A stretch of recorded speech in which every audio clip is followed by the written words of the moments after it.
It's you and me against the world. We attack at dawn.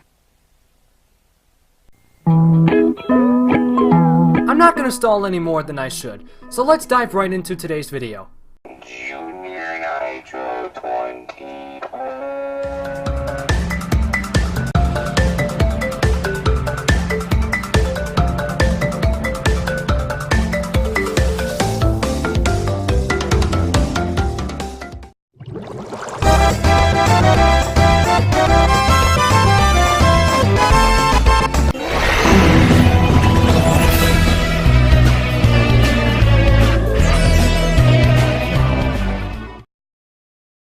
Greetings fellow glitchlings, my name is JuniorNitro and today we're taking a look at two video games based on my two favorite cartoons ever. SpongeBob SuperSponge and Billy and Mandy, the only fucking game.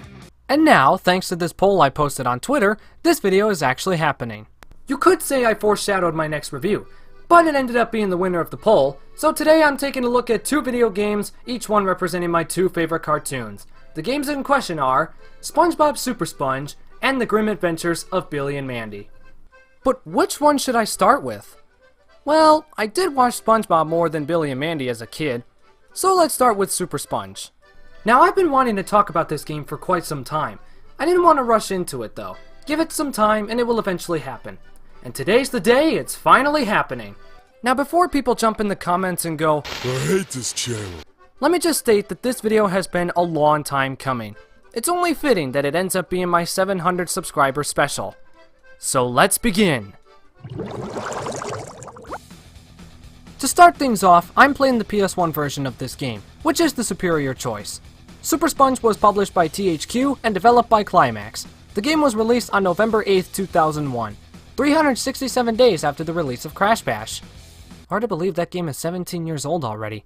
It ended up selling so well, it got a second release in 2002 as a greatest hit. I have the original 2001 version. However, I can say that when I was younger, I did have the 2002 version. What's the difference? The disc is white. That's it. Anyway, as a kid, this was most likely mind-blowing. SpongeBob on my PlayStation? Mom, can we go to Hollywood Video? Yeah, remember when Hollywood Video was a thing? As a huge fan of the first 3 seasons of the show, this was absolutely the whole world for me as a kid. Except of course for CTR. A lot of questions came up in my head. What kind of slapstick humor could they possibly put into a game? Well, once we put the game in, close the lid, assault the power button, and see the opening FMV, we are instantly reminded of the beloved characters from the show. Then we get to the title screen.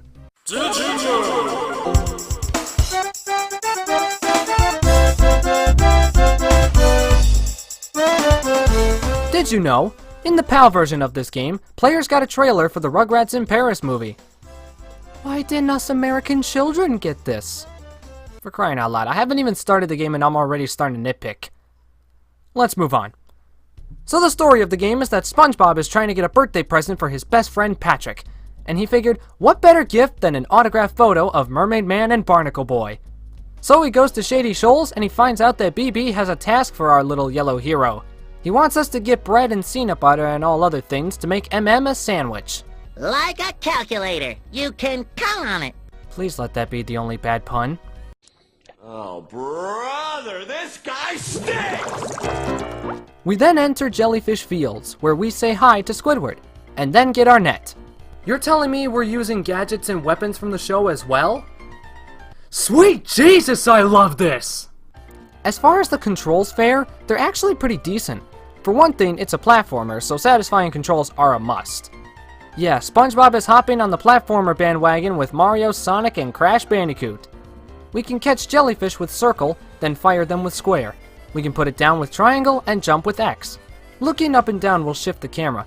This entire game is basically a slowed down Sonic the Hedgehog clone. Seriously? You collect spatulas in order to keep yourself alive throughout the level. If you just have one, you're safe. With 0, anything that touches you will cause you to die. These spatulas, once collected, are unfortunately finite. As soon as you get hit and lose them, they're gone until you either die or restart the level. There are also phone booths that serve as checkpoints, and collecting underwear will give you extra lives. The spatulas are used to unlock the carnival minigames. These games allow you to collect these flower coin thingies and buy stuff for Patrick's birthday party.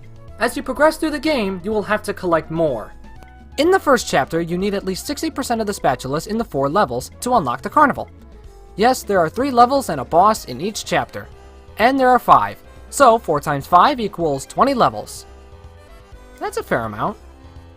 In the second level, we're going through Sandy's tree dome while wearing our ever-essential water helmet. This is like a water level in a Sonic game. You even have the slow, intimidating countdown. After that, we head to Fish Hooks Park to retrieve the kelp lettuce. Then we go downtown to pick up some bread. Here's where we encounter our first boss, Mother Jellyfish. For fuck's sake! She can only be hurt by throwing her children right back at her. Now that I think about it, that's kinda dark. After that, we bring the sandwich to Mermaid Man, only to find out that Barnacle Boy now wants us to get some pedicure shit or something like that. Why exactly would Mermaid Man need this? He looks fine the way he is. The second chapter sees us journeying down to the center of the Earth. Whoa, slow down guys, we'll get there. Anyway, now is a good time to bring up the voice cast. Everybody from the show is providing their voices for the game, except for one. SpongeBob!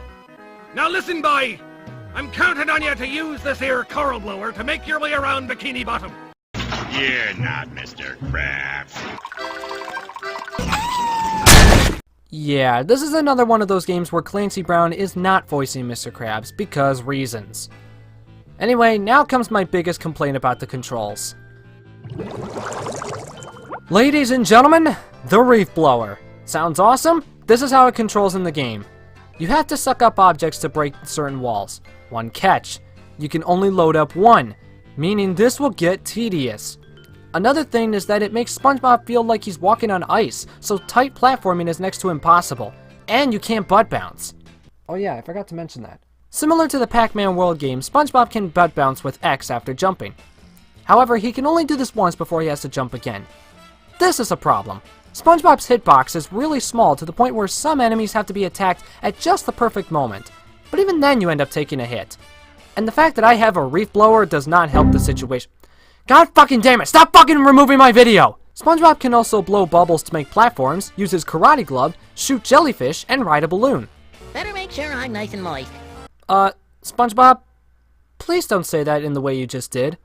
I feel unclean. Once we get through everything, we then head down to the center of the Earth, where we find boss number 2, a giant subshark. Most likely one of Plankton's creations. Here's a pro tip. Stand over to the far right, then once you hear this annoying sound effect go away, press square after about half a second.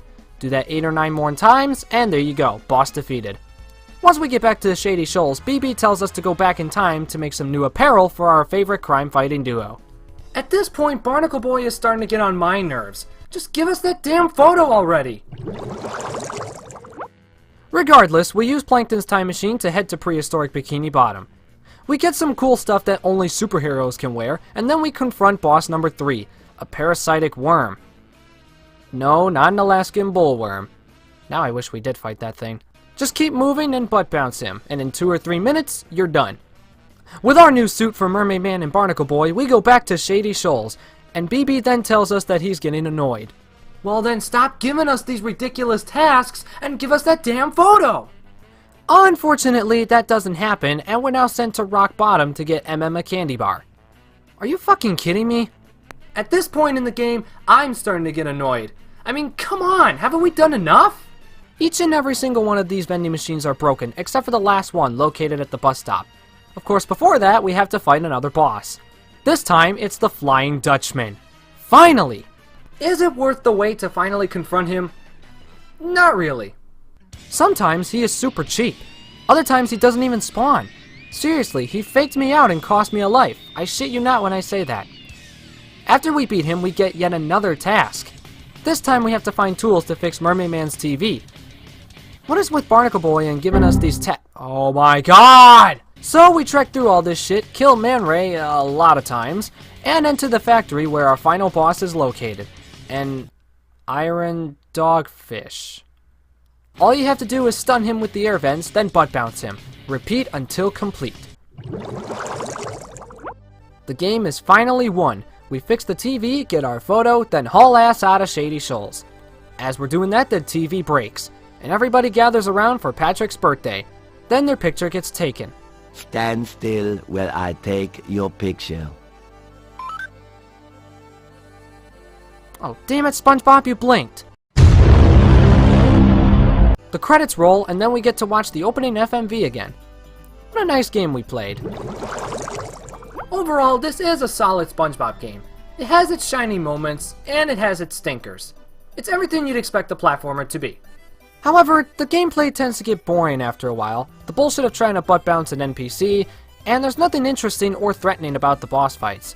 The only real thing I can say for these is that the camera isn't zoomed out far enough for me to see anything. Yeah, there's very little replay value, if any, but this game did star what would turn into an incredible video game series for SpongeBob. That would eventually go downhill again. So, SpongeBob SquarePants SuperSponge's final score is 6 out of 10. This isn't the greatest SpongeBob game, but it is a lot of fun, albeit if you don't count the Reef Blower segments. Well, that's SpongeBob out of the way. Now let's move on to my favorite show that came from Cartoon Network. The Grim Adventures of Billy and Mandy. This is considered by fans of the show to be a very underrated fighting game. That's right, Billy and Mandy is a fighting game. No, not Super Smash Bros. Like fighting, but instead the fighting style of Power Stone. This ought to be good. So this game was published by Midway and developed by High Voltage Software. It was released on September 25th, 2006 for the PlayStation 2 and the Nintendo GameCube. The GBA version released on October 16th, and on November 19th, the Wii version was released as a launch title. That I actually did not know. Thanks, Wikipedia. Now, I already covered this game on my other channel, but I'm not too happy with it. I skipped a lot of shit, I screwed up on some shit, and the ultimate culprit? Movie Maker. Like CTR, this revisit will be different. Let's begin, per the usual, with the story. Hold on, I haven't really played this game in quite some time, so I better refresh my memory with the tutorial. In the game, you can attack with B and Y. You can jump and double jump with the A button, and you can pick up items or mount onto turrets or vehicles with the X button. This snake thing can be controlled with the C stick, then detonated with the Z button. The L button is your dash. You can even combine your jumps with mid-air attacks. Your character's icon has two bars, the top one representing your health, and the bottom one showing how much mojo rage you have. Filling up this bar once turns it yellow. Once you fill it, you can press the R button to punch the living snot out of whomever your unlucky victim is. If you wait, the bar will begin to turn white. If you fill up the white bar, you will see it start to flash, along with your character's icon being surrounded by a purple flame instead of green. With a press of the R button, you can trigger your character's mojo meltdown. These are the final smashes of the game. Grim sends everybody to the underworld, Billy lets out the nastiest gas ever, and Mandy unleashes her reality-shattering smile. Different characters have different meltdowns as well. After you defeat a fighter, they will be temporarily tuckered out. At this point, you have to approach them and attack them to trigger a QuickTime event to give them the final blow. In this sequence, you have to press 4 buttons, A, B, X, or Y, in the correct order from left to right. If done correctly, that character has been knocked out. If not, they stay alive and have a chance to pick up health to stay in the fight. This could also become a turning point. On the easiest difficulty, the B button is the only button that will appear. If you're playing the PS2 version, it will be square. Now that we've gotten used to the controls, it's time to figure out what's going on. The town of Ennsville has been sent into a free-for-all slapfest. This is caused by somebody opening Grimm's trunk and releasing the mojo balls that were inside it. I'm pretty sure fans of the show, including yours truly, will be able to figure out who opened up Grimm's trunk. For those who don't know, I won't spoil it. Anyway, Grimm then informs us that these mojo balls can give anybody who touches them uncontrollable, supernatural rage. So what do Billy, Mandy, and Grimm do? They set off to find who released the mojo balls. But what kind of sicko would make us fight just for their own amusement? Hey, don't look at me, I didn't ask for this. And yes, this game also includes some fourth wall breaks. Awesome! So let's check out who's in this game. Wow, a very nice list. Everybody has made at least 3 or more appearances in the show. In addition to them, we also have 5 stock enemies that you can unlock and play as in the Versus mode. The Giant Chicken, a Clown, a Nurgling, a Pumpkin, and Olaf the Viking. The game was featured on the demo disc for PlayStation Underground Jam Pack Volume 15. And according to IGN, they got to play as a few of the characters, including Billy, Mandy, Grim, and... Hold up. Mandy's dog, Saliva, was going to be a playable character? That reminds me, how come there's no Spurg, or Gladys, or Mindy? Speaking of the characters, the voice cast from the show has returned as well. We still have Richard Horvitz playing Billy, Grey DeLisle voicing Mandy, Greg Eagles voicing Grim, etc. However, Jack is not voiced by Wayne Knight, aka Newman from Seinfeld. Instead, he's voiced by Maurice LaMarche, who you may know as Brain from Pinky and the Brain, or Dr. Nitrous Brio! Of course, only Billy, Mandy, Grim, and Irwin will be available when you start the game. Everybody else is unlocked via play in the game. Speaking of the voices, another awesome thing about this game is that Weird Al Yankovic is the game's announcer. Weird Al is known in this show as the voice of Dean Toblat's squid partner, the Squid Hat. So it's nice to see Midway asking him to lend his voice again. What's cool is that the stages vary on what character you choose. Since I'm playing as Mandy like last time, we're following the main quest. There are a total of 5 battles that take place in the story mode. The first stage is you and an AI facing another AI opponent. The second stage is you going one-on-one with the AI. The third and fourth battles are 2v2 team battles. And the fifth battle is a 4-player free-for-all at Billy's house. As you progress through the battle, you get more cutscenes to thicken the plot a little more. We set off to the pumpkin patch to fight Jack, then we go to the underworld to fight Nurgle and his son. Why we're teamed up with Hoss Delgado and not Billy will forever be a mystery to me. After this, we get more plot, then another fight at the chicken lab. We escape on top of the school bus. I know who stole my mojo. And then we head back to Billy's house. There we fight Mogar, General Scar, and Lord Payne. Take me to the master! Lord Payne, you're fighting her. So here we are at the end of the game. However, we're not finished just yet. We head into Billy's backyard to see the crash landing of the brain-eating meteor from Little Rock of Horrors, along with this theme song, Voltaire's Brains, which I can't play right now because copyright! Similar to Crash 2's final boss, this fight is simple. Just throw a grill or ice cream machine at the meteor, shoot it with the glass gun or Scythe 2.0, then punch the eyeball. Repeat until complete, all the while dodging his attacks. Once we defeat him, the mojo is back in Grim's trunk. During this, Billy was laying a trail of chicken feathers to find his way back home. We then find out Grim put a chicken curse on whoever opened his trunk. It turned out to be Billy. No surprises there. Billy opened it because he wanted to free Mo and Joe. I guess Grim somehow trapped the Komodo brothers. Everybody then gangs up on Billy, during which Mandy exclaims, I don't know about the rest of you, but I hope this thing's got a mode where we can just beat on Billy. well, Mandy, your wish comes true in the credits sequence. Here you're picking up different weapons as Mandy channels her inner Michael Bay and starts beating the absolute fuck out of Billy. This goes on for about 5 minutes. While you're doing this, you're listening to Darkness, the song you might have heard at the end of the episode Battle of the Bands, along with some other music from the show, and even the show's ending credits music. Unfortunately, this doesn't include Maxwell Adams saying, no, this is the end of the show, you're watching it backwards. That's a shame. One other neat charm about this game is that various environments and music are taken directly from the show. We also get to fight on the Boogie Bay from Big Boogie Adventure, at the Coliseum of Chaos, and even inside Dean Toblat's office. Now I'm starting to wonder why there was no Nigel Planner. Regardless, there are a heap of modes to choose from in the Versus mode. First, we have the usual stock contest, the last one standing. Next, we have Coin Battle, another mode taken from Smash Brothers. Then we get some new modes. Tag, where you attack each other and whoever's the last one attacked when time runs out will lose a life. Skull Keeper, here you score points by holding the Thronabular from the episode Wishbones. I think that's how you pronounce it. You can retrieve it from somebody else by attacking them. Capture and Hold, a fighting version of Capture the Flag. The more flags your team's color possess, the more points you'll score. Bask Eye Ball. Sports! You grab the Gatekeeper's eye, change it to your team's color, and throw it towards the Cyclops' eye. A very neat concept, I must say. Crush the Horde. Destroy the most NPCs to win. However many are required to win is up to you. Break Stuff. Kill more Nigel Planner dummies than your opponent or opponents. Enough said. And finally, King Reaper, which is the time battle. Score points by knocking out your opponents. Just like Smash Brothers, you lose points if you get knocked out. You'll get 3 points from a Mojo Meltdown, so go after those balls when you can. Balls. Then we have the infamous mission mode. Oh, won't this be lovely?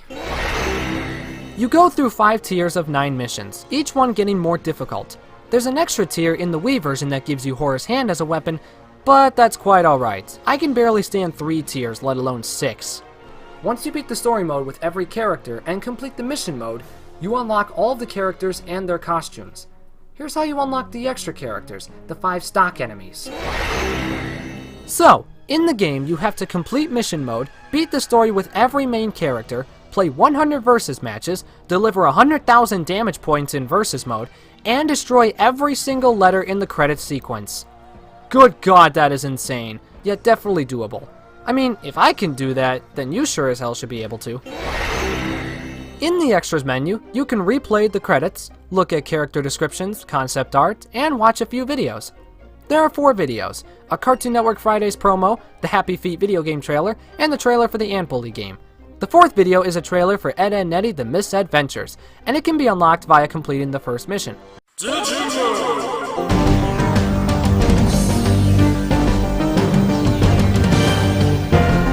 Did you know? The PS2 version comes with a behind-the-scenes video and the episode Little Rock of Horrors when inserted into a legitimate DVD player. I don't have a genuine PS2 disc, so you'll just have to take my word for it. In addition to the various characters, they also get their own alternate costumes, which is super cool and adds more variety. Let's check some of them out.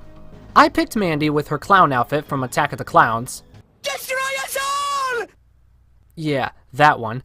Billy is Billy Bot from Big Boogie Adventure, Grim is in his Damsel in Distress outfit from Terror of the Black Knight, and Fred Burger is in his Hawaiian shirt from Big Boogie Adventure.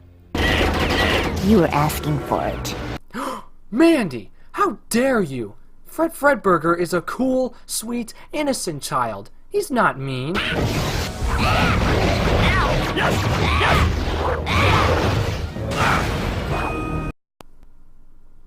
I take that back. Fuck him up. So, that was the Grim Adventures of Billy and Mandy. This game was overall a really solid title to own. You have the memorable cast, the cool costumes, the several fourth wall breaks, It's button mashing time. and of course the slapstick humor we've grown accustomed to from the show. Get up again, and I'll knock out the rest of your teeth. Okay, Mandy, calm down. This is definitely not a must-have by any means. I just think it needs a little more recognition than it was given. I still believe a 7 is a fair score for this game, so it will remain as is. Both of these 2 games were super fun in some way, shape, or form. How should I score these 2 games together? I'll do what I did in my Insane Trilogy review. With the 2 scores, SpongeBob SuperSponge and Billy and Mandy's average combo is 7 out of 10. I've seen negative reviews for both of these games, and I never understood why. Maybe nostalgia is still blinding me, I don't really know. Anyway, both of these shows are awesome as well, and I hope somebody out there does a crossover. In fact, there actually is one.